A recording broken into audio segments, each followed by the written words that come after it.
Welcome! Today, I'm going to show you the fine art of storing your freshly harvested bananas and what you have to do in order to let them ripen.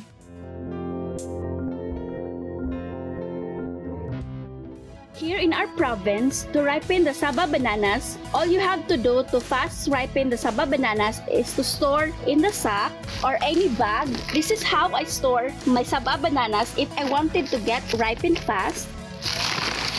We're going to close it and seal tightly.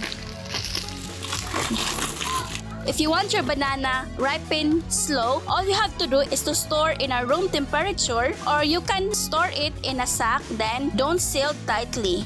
I hope you have found this information useful, and I know it's a bit off topic, but I'm releasing an extremely delicious recipe for grilling pork belly this Thursday, so be sure to subscribe to prevent missing out. As always, thank you very much for watching, and have a great day!